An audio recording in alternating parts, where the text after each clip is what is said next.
C'est bon. C'est parti.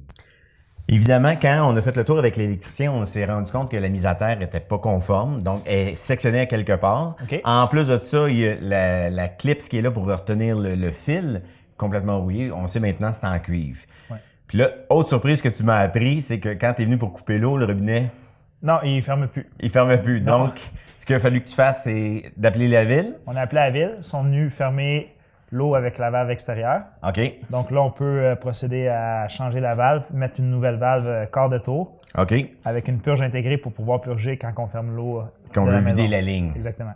Puis là, fait important, c'est que, étant donné qu'il va couper le tuyau en dessous de la clip qui est là, bien évidemment, si l'électricien n'avait pas passé, il n'y aurait plus de mise à terre sur notre panneau. Mais comme on est une équipe prévoyante, ben l'électricien a déjà placé une mise à terre ailleurs en attendant de pouvoir installer la nouvelle mise à terre.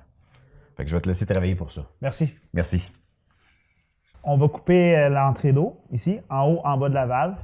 On va remettre la nouvelle valve, puis on va remettre un nouveau bout de tuyau qui va remplacer l'ancienne valve. On s'assure de mettre la purge du côté de la maison, car quand on ferme la valve, la pression reste du côté de la ville. Il n'y a plus de pression du côté de la maison. On ouvre la petite purge, on enlève la pression, puis on peut effectuer les travaux dans la maison.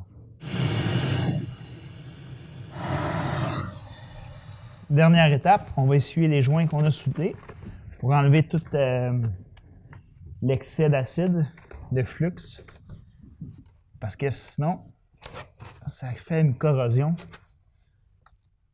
et nos joints vont durer beaucoup moins longtemps. Dorénavant, on donne juste un quart de tour pour fermer la valve à billes. Beaucoup plus simple. Un truc à se souvenir aussi avec ces valves-là, la poignée, quand elle est dans le sens du tuyau, est ouverte, perpendiculaire, fermée. C'est un principe qui s'applique à toutes les valves à billes.